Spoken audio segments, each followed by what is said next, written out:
स्वागत करते हैं सभी क्लास ऑक्साइड में। क्या देखेंगे आज? Matter in surrounding exemplar class 9 science chapter 1 question answer देखने वाले, बहुत मजा आएगा। चलो लेक्चर देखते हैं, एंजॉय करते हैं। क्वेश्चन नंबर 11 आपको याद होगा, इसके पहले क्वेश्चन 10 तक करा था, 11 से स्टार्ट कर रहे हैं। क्या है जरा चेक करो। एक sample of water under study was found to boil at 102 degree Celsius at normal temperature and pressure. तो टेम्परेचर भी आपका नॉर्मल है सराउंडिंग का, प्रेशर भी आपका नॉर्मल है। आपको पता है नॉर्मली प्रेशर कितना होता है आसपास 180 एम के आसपास, 1 एटमॉस्फेरिक प्रेशर। प्रेशर भी नॉर्मल है, टेम्परेचर भी सही है। फिर भी आपका पानी जो है उसकी बॉइलिंग पॉइंट कितनी होती है? अगर आपके पास प्योर वाटर हो, कोई मिलावट कोई झुलावट कुछ नहीं हो, ठीक है, तो नॉर्मल वाटर की कितनी होती है बॉइलिंग पॉइंट? 100 degree Celsius. लेकिन यहाँ पे 102 डिग्री सेल्सियस है। तो क्या पूछ रहा है? Is the water pure? तो वाटर तो प्योर नहीं है, तो कंफर्म है ना।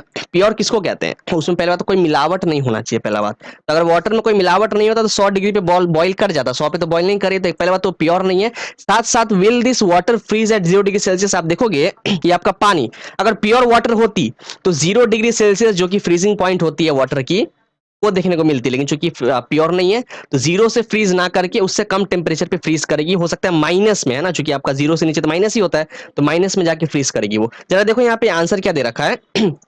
Since water is not boiling at its normal boiling point, जो कि आपका प्रेशर वगैरह सब कुछ नॉर्मल, उसके बावजूद इसका मतलब उसमें कुछ इंप्योरिटी मिला हुआ। इंप्योरिटी मतलब सल्यूट पार्टिकल। देखो solute particle in the sense, आपने लेट से अगर सल्यूट किसे कहते हैं? सोल्यूशन में अगर बाहर से कोई चीज ऐड कर रहे हो, है ना, अगर आप कोई नमक ऐड करा, चीनी ऐड करा, अल्कोहल ऐड करा, कुछ भी केरोसिन ऐड करा, वो सब क्या कहलाते हैं? सल्यूट पार्टिकल कहलाते हैं। अब देखो सल्यूट पार्टिकल दो टाइप के हो सकते हैं। एक तो हमारे हो सकते हैं वोलेटाइल, दूसरा नॉन वोलेटाइल। क्या होता है सर वोलेटाइल नॉन वोलेटाइल? पहली बार सुन रहे हैं? नहीं नहीं, पहले भी सुन चुके हैं। वोलेटाइल क्या होता है? जो समय के साथ इवापोरेट कर जाए, जो अपने स्टेट को चेंज कर जाए।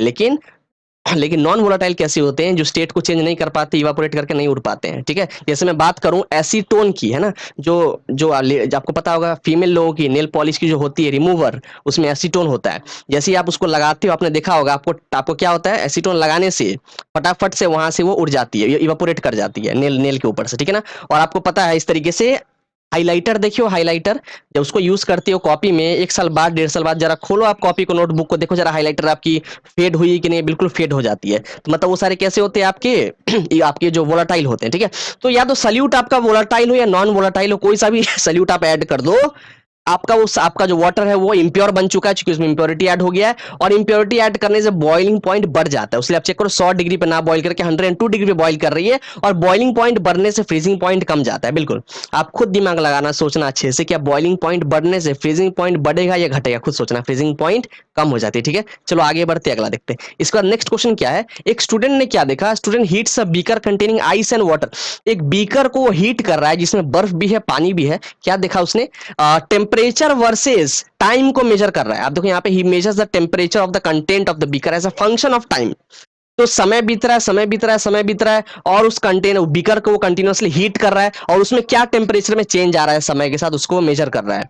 तो वही बता रहा है कि आप चेक करो कौन सा जो ग्राफ आपको सही दिख रहा है। जैसे यहाँ पे आप चेक करो, आपके चार चार यहाँ पे ग्राफ दिख रहे हैं। पहला चेक करो 0 डिग्री सेल्सियस से जैसे जैसे समय बीत रहा है आपका टेम्परेचर बढ़ रही है, बढ़ रही है, बढ़ रही है, बढ़ रही है। पहले वाले की बात कर रहे हैं। उसके बाद 100 पर जाकर वो रुक गई और 100 पर कांस्टेंट हो गई। चेक करो यहाँ पे आप 100 पे रुकने के बाद वो क्या हो गई? कांस्टेंट हो गई। दूसरा आप चेक करो, आपका पहले 100 पे कांस्टेंट था कुछ समय तक, उसके बाद नीचे गिरना शुरू हुई है, ठीक है। उसके बाद फिर क्या हो गई? नीचे गिरना शुरू हो गई। और यहां चेक करो सी वाले में क्या हुआ? पहले 100 था, उसके बाद कम होते होते होते होते 0 पे आ गई, उसके बाद फिर कांस्टेंट हो गई। देखो आपके बीकर में आइस और वाटर दोनों है, और उसको आप हीट करो। इसका मतलब ये हो रहा है समय के साथ आपका आइस पिघल कर पानी बन रहा है ना। जब बर्फ को हीट करते हैं तो समय के साथ पिघल के पानी बनता है। अब देखो आपको पता है कि अगर मैं बात करूं आइस की, आइस की मेल्टिंग पॉइंट क्या होती है? 0 डिग्री सेल्सियस, पता है ना। जैसे ही 0 डिग्री सेल्सियस आइस को मिल जाता है, उस समय वो पिघलना शुरू करती है पानी में। और जितनी देर वो पिघल रही होती है उस समय तक टेम्परेचर में कोई चेंज नहीं आता है। आपको पता होगा ये बात, है ना। यहाँ हम लेटेंट हीट की बात करते हैं। लेटेंट हीट वो छिपी हुई हीट है जो टेम्परेचर को तो नहीं बढ़ा रहा होता है, लेकिन कंटेंट के अंदर के हीट को बढ़ा रहा होता है। और जितनी देर आपका बर्फ पिघल कर पानी बन रहा है उस समय तक टेम्परेचर में कोई इंक्रीमेंट देखने को नहीं मिलता है। तो बेसिकली आप देखो मैं क्या बोलना चाह रहा हूं, मेरे को ये करेक्ट दिख रहा है। कौन सा? आप चेक करो यहाँ 0 डिग्री सेल्सियस से पहले वो कांस्टेंट रहेगा, तो कौन सा आपको सही दिख रहा है? जरा चेक करो। ये देखो आपका ये ऐसे बनेगा। इसको मैं यहाँ से खींच दूं, हाँ यहाँ पे एक बेसिकली लाइन मिस हो गया, ये वाली देखो, एक लाइन मिस हो गई जिसको मैंने बना दिया। हाँ तो बेसिकली 0 पे पहले वो कांस्टेंट था, कांस्टेंट था, कांस्टेंट था, कांस्टेंट था। यहाँ पहुंचते जैसे यहाँ पे पहुंचा, यहाँ पहुंचने के बाद आपका वो आइस पूरी तरीके से वाटर बन गया है ना, जैसे जैसे समय बीता तो आपका वो आइस पूरी तरीके से वाटर बन गया। वाटर बढ़ने के बाद अब फिर से क्या होगा, उसकी टेम्परेचर बढ़ने लगी। वापस देखो टेम्परेचर उसकी बढ़ रही है, बढ़ रही है, बढ़ रही है, ठीक है। लेकिन जब तक आपका बर्फ पिघल रहा था तब टेम्परेचर तब तक आपकी उसकी टेम्परेचर बढ़ नहीं रही थी, ठीक है ना। उसका बस हीट बढ़ रहा था, जिसको हम लोग लेटेंट हीट बोलते हैं। जरा आंसर पर क्या दे रखी है, since beaker contains ice and water means gradually ice is melting into water, सही बात है, ठीक है। और जितना हीट हम दे रहे हैं बेसिकली उस बर्फ को पानी बनाने के लिए, उसको बोलते हैं लेटेंट हीट ऑफ फ्यूजन। आपको पता होगा सब चीज, पहले के लेक्चर देख के आ जाना। लेटेंट हीट ऑफ फ्यूजन, हम उसको उतना हीट दे रहे हैं जिस समय तक आपकी बर्फ पानी बन रही है, और जितनी देर बर्फ पिघल के पानी बढ़ रहा है उस समय तक टेम्परेचर में बढ़ाव नहीं, टेम्परेचर आपका जीरो पे रुका हुआ है, टेम्परेचर नहीं बढ़ रही है।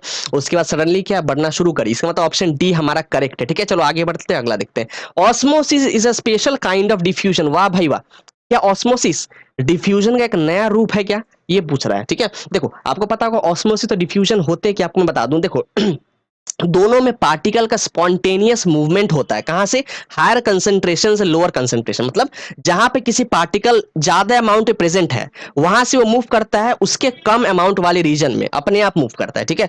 दोनों ही केस में सेम चीज है, लेकिन ऑस्मोसिस में एक छोटा सा अंतर क्या होता है डिफ्यूजन के मुकाबले, कि ऑस्मोसिस में हम सॉल्वेंट की मूवमेंट की बात करते हैं। डिफ्यूजन में कोई भी पार्टिकल मूव कर सकता है, चाहे आपकी वो सॉलिड की पार्टिकल हो या आपका लिक्विड का हो या गैस का, ठीक है, वो आपके डिफ्यूजन के अंदर आता है। लेकिन ऑस्मोसिस की बात करें उसमें बस हम सॉल्वेंट की मूवमेंट की बात करें। सॉल्वेंट मतलब क्या, चाहे आपका पानी हो सकता है, केरोसिन, डीजल, अल्कोहल, कुछ भी हो सकता है, सॉल्वेंट होना चाहिए, ठीक है।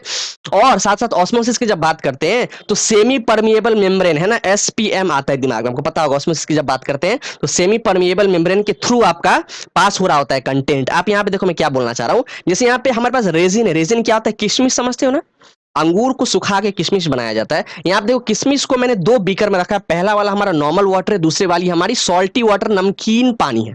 तो नॉर्मल वाटर में क्या होगा, चूंकि आपको पता है ऑस्मोसिस क्या होता है, net movement of solvent particle from higher concentration to lower concentration. आपको पता है जहां पे सॉल्वेंट ज्यादा होती है वहां सल्यूट पार्टिकल कम होता है, और जहां सॉल्वेंट कम होती है वहां सल्यूट पार्टिकल ज्यादा होता है। कहने का मतलब आप चेक करो, यहाँ पे आपके पास रेजिन है और रेजिन के चारों ओर यहाँ पे पानी है, तो मतलब यहाँ पे चूंकि इसकी सराउंडिंग में सॉल्वेंट ज्यादा है तो सल्यूट पार्टिकल्स कम होंगे। यहाँ पे क्या होंगे, सल्यूट पार्टिकल्स बहुत कम है, लेकिन रेजिन के अंदर सल्यूट पार्टिकल्स ज्यादा है। और आपको पता है ऑस्मोसिस में क्या होते हैं, नेट मूवमेंट होता है पार्टिकल का from higher concentration of solute particles to lower concentration. Solute particle के टर्म से बात कर रहे हैं, ठीक है, कि जहां पे सल्यूट पार्टिकल ज्यादा है वहां से कम रीजन वाले सल्यूट पार्टिकल में आपका सॉल्वेंट मॉलिक्यूल फ्लो करता है, इसलिए आपकी किशमिश फूल जाती है। यहाँ पे बेसिकली किशमिश आपका फूला हुआ है ना, स्वेल्ड अप है, यहाँ पे क्या है आपका किशमिश स्वेल हो गया है।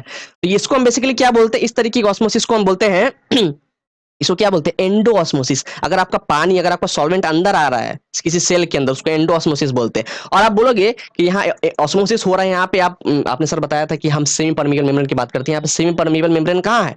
बेसिकली आप चेक करो, किशमिश का जो आउटर लेयर है ना, ये वाली आउटर लेयर, ये बिहेव कर रहा है as SPM semi permeable membrane, और उसके थ्रू जो है वाटर का मूवमेंट हो रहा है। यहाँ पे आप चेक करो, आपकी किशमिश सिकुड़ गई है, यहाँ पे फुली हुई थी, स्वेल्ड अप थी, यहाँ सिकुड़ गई है, मतलब आपका क्या हो गया, श्रिंक कर गया, किशमिश हैज बीन श्रिंक्ड। ऐसा क्यों हो गया, क्योंकि आप चेक करो जिस जिस मीडियम में, जिस सराउंडिंग में किशमिश रखा हुआ है, उस सराउंडिंग में बेसिकली आपका नमकीन पानी है, तो नमक दैट इज आपका सॉल्ट पार्टिकल्स आपके बहुत ज्यादा है ना। आपके पास क्या है, यहाँ पे सॉल्ट पार्टिकल्स बहुत ज्यादा है, मतलब सल्यूट ज्यादा है, और किशमिश के अंदर सल्यूट कम है। तो आपको पता है ऑस्मोसिस में क्या होगा, फ्रॉम फ्रॉम क्या होता है, from lower concentration to higher concentration आपका सल्यूट पार्टिकल्स फ्लो करता है ना। जहां पे सल्यूट पार्टिकल्स कम है वहां से ज्यादा सल्यूट पार्टिकल्स वाले रीजन में हमारा ये फ्लो करता है।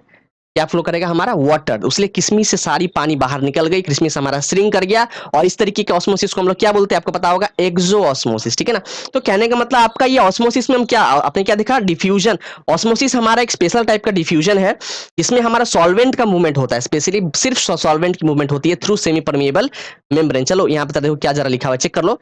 यहाँ पे मैंने आंसर लिखा हुआ, in both osmosis and diffusion net movement of particle. देखो यहाँ नेट मूवमेंट मतलब क्या होता है भाई, ये तो समझ में नहीं आ रहा। नेट मूवमेंट मतलब जैसे यहाँ पे मूवमेंट आपका बोथ साइड हो रहा होता है। इसमें फर्स्ट केस में अगर बात करूं, यहाँ पे फर्स्ट केस में क्या हो रहा है, आपकी पानी बाहर से अंदर भी आ रही है और किशमिश से बाहर भी पानी जा रहा है। लेकिन नेट मूवमेंट की बात करें कि मोटा मोटा लगभग पानी ज्यादा कहाँ जा रहा है, तो आप क्या देखोगे, मोटा मोटा आपका बाहर से अंदर पानी ज्यादा आ रही है। अगर लेट से यहाँ से जो है 10% पानी बाहर जा रहा है, तो यहाँ से 40% 50% पानी अंदर आ रही है। तो नेट मूवमेंट तो नेट मूवमेंट कहाँ हो रहा है? सराउंडिंग से सेल के अंदर, है ना, कि किशमिश के अंदर, इसलिए यहाँ नेट मूवमेंट की बात करते हैं। तो बेसिकली ऑस्मोसिस और डिफ्यूजन दोनों दोनों जगह अगर आप देखो तो पार्टिकल का मूवमेंट होता है from higher concentration to lower concentration, लेकिन ऑस्मोसिस की अगर बात करें तो वहां पे सॉल्वेंट पार्टिकल की मूवमेंट होती है from higher to lower concentration through SPM semi permeable membrane. आपको पता होगा जो सेल होता है हमारा, है ना, किसी भी सेल की बात करो, चाहे आप प्लांट सेल की बात करो, एनिमल सेल की बात करो, हमारा सेल भी कैसा होता है, जो सेल की जो कवरिंग होती है सेल मेम्ब्रेन,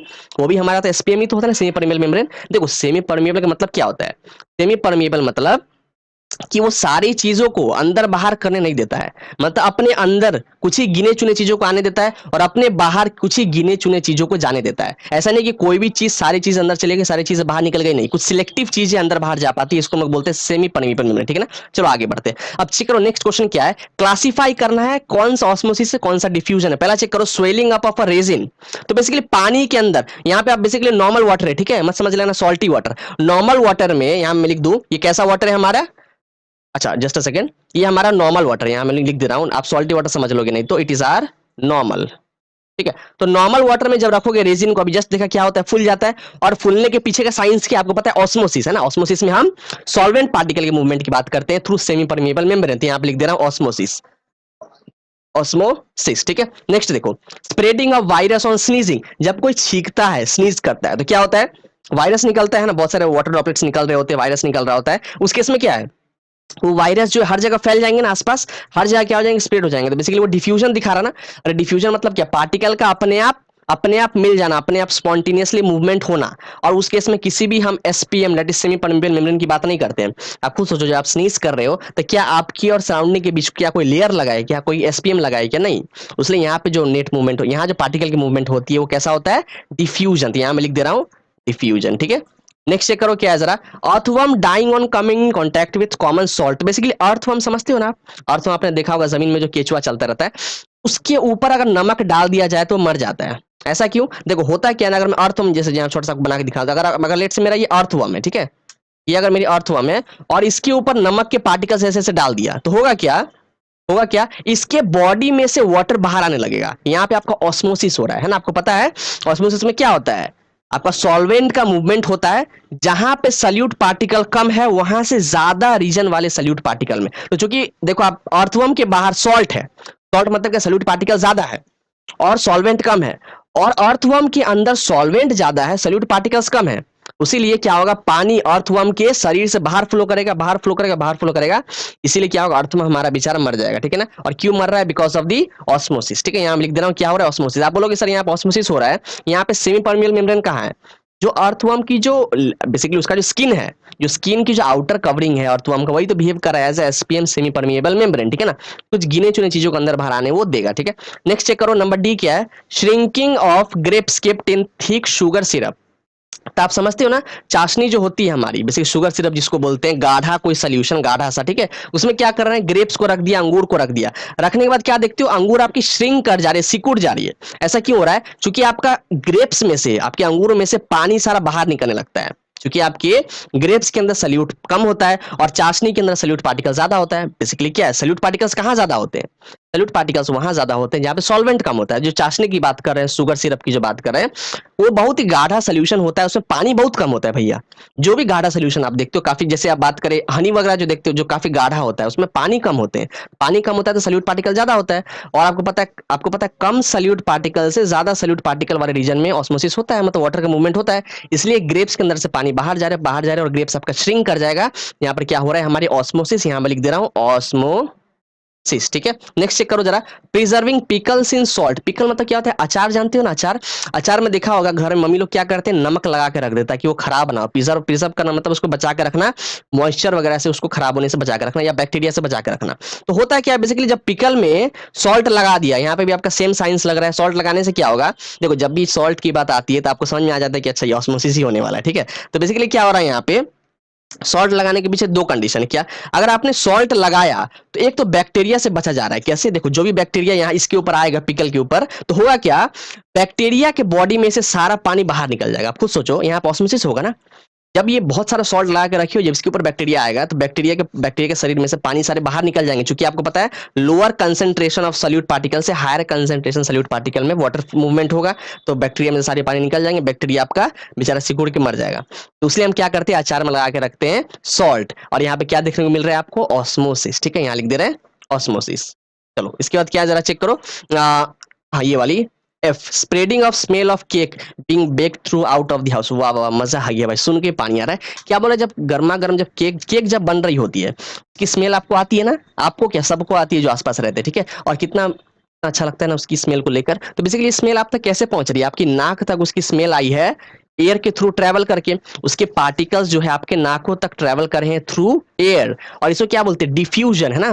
डिफ्यूजन में क्या, देखो बेसिकली यहाँ पे क्या हो रहा है, आपका गैस, जो गैस के पार्टिकल्स है ना, जो गरम गरम धुआं जो निकल रहा है केक में से, वो गैस के पार्टिकल आपके नाक तक पहुंच रहे हैं। यहाँ तो हम देखो सॉल्वेंट की तो बात नहीं कर रहे हैं, जब सॉल्वेंट की मूवमेंट की बात करते तो वहां पे ऑस्मोसिस आता, लेकिन यहाँ तो हम गैस की पार्टिकल की मूवमेंट की बात कर रहे हैं, ठीक है, इसलिए यहाँ पे आपका आ जाएगा डिफ्यूजन। तो गर्मा गर्म केक का जो स्मेल आप तक आता है, तो वहां पे हम डिफ्यूजन की बात करते हैं, यहाँ में डिफ्यूजन लिख दो। ठीक है, इसके बाद क्या है जरा चेक करो, aquatic animals using oxygen dissolve in the water. आपको पता है कि जो समुद्र में जो भी जीव जंतु होते हैं, है ना, जो भी एक्वाटिक एनिमल्स होते हैं, वो सारे को भी क्या है, हमारी तरह ऑक्सीजन चाहिए होता है। तो बेसिकली होता है क्या है ना, एटमॉस्फेयर के ऑक्सीजन जहाँ के अंदर डिसॉल्व हो जाते हैं, है ना, पानी के अंदर ऑक्सीजन डिसॉल्व हो जाते हैं, और उसी ऑक्सीजन को फिर वो जो है जितने एक्वाटिक एनिमल है वो सारे ले रहे होते हैं for their respiration, to carry out respiration. ठीक है, तो बेसिकली क्या है, ऐसा नहीं है कि पानी समेत, कि पानी के साथ इकट्ठे उन्होंने ऑक्सीजन को ले लिया ना पानी में से ऑक्सीजन खींच निकाला फिर उसको लिया। समझ में आ रहा है? अगर मैं ऐसा बोलता कि अच्छा पानी के साथ इकट्ठे ऑक्सीजन को ले रहा है, तो यहाँ पे ऑस्मोसिस की बात करते हैं, लेकिन नहीं, पानी में ऑक्सीजन मिल गया है, उस ऑक्सीजन को सिर्फ वो ले रहा है, पानी को नहीं ले रहा है। ठीक है, तो यहाँ पे बेसिकली मूवमेंट हो रहा है गैसियस पार्टिकल, ऑक्सीजन क्या गैस ही तो है, तो गैसियस पार्टिकल का मूवमेंट हो रहा है, इसलिए यहाँ पे डिफ्यूजन की बात करेंगे। इसकी बात करेंगे डिफ्यूजन। अगर सॉल्वेंट होता तो बात करते ऑस्मोसिस का, यहाँ में लिख दू डिफ्यूजन। ठीक है, चलो आगे बढ़ते अगला देखते हैं। इसके बाद हमारा क्या है, क्वेश्चन नंबर 18, ये हमारा लास्ट क्वेश्चन होने वाला है आज का। क्या दे रखा है, water as ice has a cooling effect where as water as steam may cause severe burn. क्या बोल रहा है, बर्फ की अगर बात करें तो वो कूलिंग इफेक्ट देता है। अगर मान लो बर्फ को आपने हाथ पे अपने पाम पे रख दिया, कितना ठंडा ठंडा लगता है ना, आपको बहुत ठंडा महसूस होता है, मतलब आपको कूलिंग इफेक्ट दे रहा है। लेकिन अगर उसी मैंने क्या करा, उसी पानी का भाप बना दिया, गरम गरम भाप बना दिया, स्टीम, और तब आपके हाथ पे पड़े तो मम्मी याद आ जाती है ना, हाथ जल जाता है आपका, इतना स्टीम गर्म होता है, तो इसलिए आपको सीवियर बर्न आता है। इसका रीजन पूछ रहा है ऐसा क्यों हो रहा है। देखो इसका रीजन बताने के लिए आप जरा इसको देखो, इस ग्राफ को, टेम्परेचर वर्सेस हीट का ग्राफ है। होता क्या है ना, बेसिकली ये आपका लेट से आपकी बर्फ है, यहाँ पे आपका बर्फ था एज अ सॉलिड, आप क्या कर रहे हो, उसको हीट करा, उसके बाद क्या करा, आपके बर्फ से गैस बनने तक, है ना, बेसिकली कोई भी जब सॉलिड गैस बनता है तो गैस बनने तक वो बहुत सारा हीट एब्जॉर्ब कर लेता है बीच में। देखो जब सॉलिड लिक्विड बनता है ना, जब सॉलिड पिघल के लिक्विड बनता है, तो उस समय वो एब्जॉर्ब करता है लेटेंट हीट ऑफ फ्यूजन, जो कि छिपी हुई हीट होती है, ठीक है ना, जो टेम्परेचर को नहीं बढ़ा रही होती है। आपको पता है लेटेंट हीट की जब बात करते हैं तो टेम्परेचर को बढ़ा नहीं रहती है। इसलिए आप देखो यहाँ पे आपका ये लाइन देखो, ऑरेंज वाली स्ट्रेट है, यहाँ पे बेसिकली क्या है, इस दौरान यहाँ से लेके यहाँ तक आपका बर्फ पानी बन रहा है, यहाँ से लेकर यहाँ तक आपका जो बर्फ पिघल के पानी बन रही है, और उस समय तक हीट तो देखो कंटिन्यूअसली बढ़ रहा है, आपकी हीट कंटिन्यूअसली बढ़ रही है, लेकिन टेम्परेचर बिल्कुल नहीं बढ़ रहा है। क्यों? क्योंकि जो भी हीट बढ़ रही है ना, बेसिकली जो भी हीट आप सप्लाई कर रहे हो इस दौरान, उस समय तक वो सारी हीट यूज हो जा रही है बॉन्ड को ब्रेक करने में। तो जब भी बॉन्ड को ब्रेक करने में हीट को यूज करते हैं, उस समय तक टेम्परेचर नहीं बढ़ रहा होता है। तो जब सॉलिड से लिक्विड बनाया, उस समय उसने कौन सा हीट एब्जॉर्ब किया, लेटेंट हीट ऑफ फ्यूजन। और यहाँ पे जब लिक्विड से गैस बनता है, उस समय तक भी देखिए आपकी हीट बढ़ रही है, टेम्परेचर नहीं बढ़ रही है। तो जब सॉलिड से लिक्विड बन रहा होता है, सॉरी यहाँ पे लिक्विड से गैस की बात कर रहे हैं, उस समय एब्जॉर्ब करता है लेटेंट हीट ऑफ वेपराइजेशन। तो आप क्या देख रहे हो, सॉलिड से गैस बनने तक दो हीट को उसने एब्जॉर्ब कर लिया, एक तो लेटेंट हीट ऑफ फ्यूजन, दूसरा लेटेंट हीट ऑफ वेपराइजेशन। इसलिए आपकी जो गैस फाइनली बन के आती है स्टीम, वो बहुत गर्म होता है। लेकिन अगर मैं बर्फ की बात करूं, उसके पास कोई हीट है क्या? नहीं। देखो बर्फ के पास स्टार्टिंग में कोई हीट नहीं है ना। अगर बर्फ से पानी बनता तो कुछ हीट आता, उसके पास पानी से गैस बनता तो और हीट आता, लेकिन सबसे कम हीट किसके पास है? बर्फ के पास। इसलिए जब बर्फ को रखोगे अपने हाथ के ऊपर तो क्या होगा, आपकी हाथ की गर्मी को ले लेगा। आपको पता है हीट कहाँ फ्लो करता है? हीट फ्लो करता है हायर रीजन से लोअर रीजन, मतलब जो बॉडी गर्म है वहां से ठंडी जो बॉडी है उसकी तरफ हीट फ्लो करता है, गर्म बॉडी से ठंडे बॉडी की तरफ। तो आप जब बर्फ को हाथ पे रखोगे, प्लेट से अपने पाम पे रखा, तो आपकी हाथ की गर्मी ज्यादा है एज कंपेयर टू बर्फ की गर्मी की। तो आपके हाथ में दैट इज हायर कंसेंट्रेशन से लोअर कंसेंट्रेशन आपका हीट फ्लो करेगा, और आपके हाथ में से गर्मी जा रही है तो ठंडा तो लगेगा ना आपको, बिल्कुल। अरे किसी भी बॉडी को ठंडा करना मतलब क्या, उसके अंदर की गर्मी को बाहर निकालना। तो जब आपकी हाथ की गर्मी बाहर निकल रही है तो आपको तो ठंडा ही लगे, इसलिए आपको क्या बर्फ कूलिंग इफेक्ट देता है। लेकिन गैस की बात करें तो वहां तो भाई स्टीम इतना गर्म है कि स्टीम का गर्म गर्म हवा आपके हाथ में फ्लो करेगा, है ना, हायर कंसंट्रेशन से लोअर कंसंट्रेशन, तो स्टीम की सारी से गर्म गर्म हवा आपके हाथ में फ्लो करेगी और आपका हाथ जल जाएगा। यहाँ देखो जरा क्या दे रखा है, since steam has more latent heat, steam के पास बहुत लेटेंट हीट होता है, ठीक है ना, stored in it as compare to water. तो बेसिकली वाटर आपका सॉलिड फॉर्म में हो या वाटर आपका लिक्विड फॉर्म में हो, उससे बहुत ज्यादा होती है हीट किसके पास, स्टीम के पास, in the form of latent heat, इसलिए आपके हाथ को वो जला देता है। लेकिन अगर आइस की बात करें उसके पास कोई हीट नहीं होता, या बोल सकते हो बहुत कम लेटेंट हीट होता है उसके पास, इसलिए वो आपके हाथ को नहीं जलाता है, आपके हाथ को कूलिंग इफेक्ट, ठंडा ठंडा कूल कूल ऐसा इफेक्ट देता है, ठीक है ना, ये होता है बेसिकली। तो एक काम करते हैं आज के लिए इतना ही रखते हैं। हमने क्लास 9th एग्जाम्पलर साइंस का एक बहुत शानदार लेक्चर खत्म करा। हमारे साथ बने रहने के लिए, अपना कीमती समय देने के लिए आप सभी का हृदय की गहराइयों से प्रेमपूर्वक बहुत बहुत धन्यवाद।